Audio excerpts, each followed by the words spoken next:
వందే మాత్రం. నేను మీ journalist Navatha. Welcome to R voice. ఇరాన్లో మీడియాపై ఆంక్షలు ఉండడం వల్ల ఆ దేశం యుద్ధంలో గెలుస్తోంది. చైనా, రష్యాలు అగ్రరాజ్యాలుగా ఉన్నాయి. ఎందుకంటే అక్కడ భావ ప్రకటన స్వేచ్ఛ అసలు లేదు. దానికి విరుద్ధంగా అమెరికా తన యుద్ధ ఖర్చులను బహిరంగంగా చూపించడం వల్ల ఓడిపోయినట్టు కనిపిస్తోంది. ఇక భారతదేశం ఒక వెనుకబడిన దేశంలా కనిపిస్తుంది. ఎందుకంటే ఇక్కడ మురికి వాడలను, గుడిసెల ఫోటోలు స్వేచ్ఛగా ప్రచురించవచ్చు.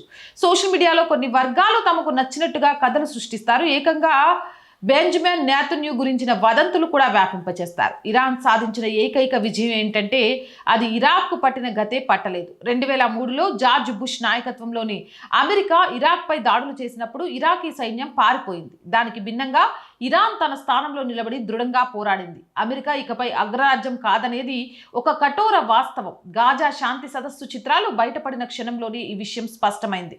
డొనాల్డ్ ట్రంప్ పదవీ కాలంలో కూడా ఒక్క ప్రపంచ నాయకుడు కూడా ఆయనకు అండగా నిలవలేదు. యూరోపియన్ యూనియన్ అధ్యక్షుడు భారతదేశాన్ని సందర్శించినప్పుడు కానీ గ్రీన్లాండ్ విషయంలో ఆయన చేసిన ప్రతిపాదనలు తిరస్కరించబడ్డాయి. అమెరికా తన అగ్రరాజ్య హోదాను కోల్పోవడానికి కారణమైన కీలక ఘట్టాలు ఇవే అయినప్పటికీ ఆ సమయంలో ట్రంప్ మామ భారతదేశాన్ని వ్యతిరేకించడంలో నిమగ్నమై ఉన్నారు. ఇది విచిత్రంగా భారత జనాభాలోని కొన్ని వర్గాలకు వినోదాన్ని కలిగించింది. ఇప్పుడు మాత్రమే ట్రంప్ మామ ఇరాన్ను విమర్శించినప్పుడు అదే ప్రజలు అమెరికాను పతనం అవుతున్న దేశంగా భావిస్తున్నారు. రాజకీయంగా చూస్తే ట్రంప్ వాస్తవానికి ప్రశంసనీయమైన పని చేశారు. ఆయన ఒక్క దెబ్బతో పాకిస్తానీయులందరినీ, కాంగ్రెస్ పార్టీ విధేయులను మరియు మాంజిబ్ ఉదారవాద ఉన్నత వర్గాలను రాజకీయంగా అనాథలుగా చేశారు. ఇక సుంకాల విషయానికి వస్తే అది ఎలాగూ దాదాపు కనుమరుగైపోయింది. ప్రజల దృష్టిని మరల్చడానికి డొనాల్డ్ ట్రంప్ వద్ద మిగిలి ఉన్న ఏకైక మిఠాయి ఇరాన్లో పాలన మార్పు చేస్తామన్న వాగ్దానం మాత్రమే.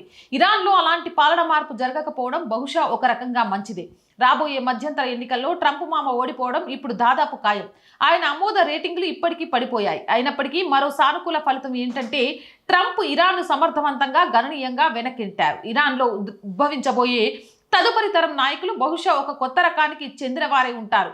అవినీతి, భోగభాగ్యాల పట్ల మోజువారి లక్షణాలుగా ఉంటాయి.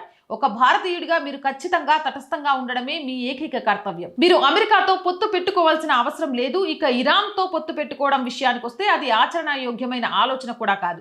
ఇరాన్ పట్ల శత్రుత్వానికి ఏకైక కారణం సౌదీ అరేబియా ఆధిపత్యాన్ని అంగీకరించడానికి అది నిరాకరించడం. దానికి తోడు హౌతీలు, హమాస్, హిజ్బుల్లా వంటి తన ప్రాక్సీల ద్వారా ఇజ్రాయిల్కు ఉద్రిక్తతలు సృష్టించడానికి అది నిరంతరం చేస్తున్న ప్రయత్నాలే. ఇరాన్ బలహీనపడినంత కాలం భారతదేశం యొక్క ఐఎంఈసీ కారిడార్ సాకారం కాలేదు. మనం ప్రపంచ సరఫరాదారుగా మారే మార్గంలో ఇరాన్ అతిపెద్ద అడ్డంకిగా ఉంది. దీనికి విరుద్ధంగా అమెరికా ఎంత బలహీనపడితే అది మనకు అంత ప్రయోజనకరంగా ఉంటుంది. పుచ్చకాయను కోసినప్పుడు అది అందరికీ పంచబడుతుంది, కానీ అతిపెద్ద ముక్కను పొందేది మనమే. నామమాత్రంగా ప్రపంచంలో 193 దేశాలు ఉన్నాయి. అయినప్పటికీ ఢిల్లీ, ముంబై, గురుగ్రామ్ మరియు బెంగళూరు నగరాలు అమెరికన్ కార్పొరేట్ సంస్థలకు అందించగలిగినంత మరే ఇతర దేశాల్లోని నగరాలు అందించలేవు. చైనా నిస్సందేహంగా ఒక సవాలును విసురుతుంది. అయితే షీ జిన్పింగ్ కి దీర్ఘాయు ప్రసాదించమని నేను దేవుణ్ణి ప్రార్థిస్తున్నాను. తద్వారా ఆయన తుదిశ్వాస విడిచినప్పుడు ఒక భారీ అధికార శూన్యాన్ని మిగిల్చి వెళ్ళాలి. ఇక అమెరికా మరియు ఇరాన్ మధ్య సంఘర్షణ విషయానికి వస్తే కేవలం ఒక ప్రేక్షకునిగా గమనించాలి. ఆ రెండు దేశాలు కేవలం పావులే. వాస్తవానికి ఇజ్రాయెల్ మరియు రష్యా వరుసగా అమెరికా మరియు ఇరాన్ల ఎత్తుగడలను నడిపిస్తున్నాయి. ఈ సంఘర్షణ ఎంతకాలం కొనసాగితే ఈ రెండు దేశాలకు అంత ఎక్కువ ప్రయోజనం చేకూరుతుంది. అందువల్ల అమెరికాకు గానీ లేదా ఇరాన్కు గానీ మద్దతుగా తొందరపడి పక్షం వహించిన వారు ఆతృతతో వ్యవహరిస్తున్నారు. ఏదేమైనా దీనిపై మీ అభిప్రాయం ఏంటి అనేది వేచి చూస్తూ ఉంటాను.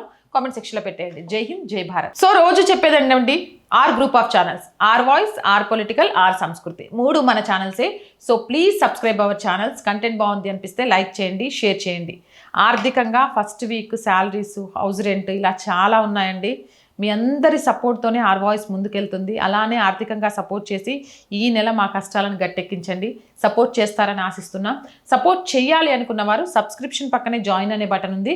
1 to 5 లెవెల్స్ ఉన్నాయి. ఏదో ఒక లెవెల్లో సపోర్ట్ చేయండి. లేదా స్క్రీన్ మీద గూగుల్ పే, ఫోన్పేతో పాటు అకౌంట్ డీటెయిల్స్ ఇచ్చాం, మీకు తోచిన సహాయం చేయండి. వ్యాపార ప్రకటనలు, మార్కెటింగ్ యాడ్స్ కోసం 8328500576 నెంబర్ని సంప్రదించండి. జై హింద్, జై భారత్.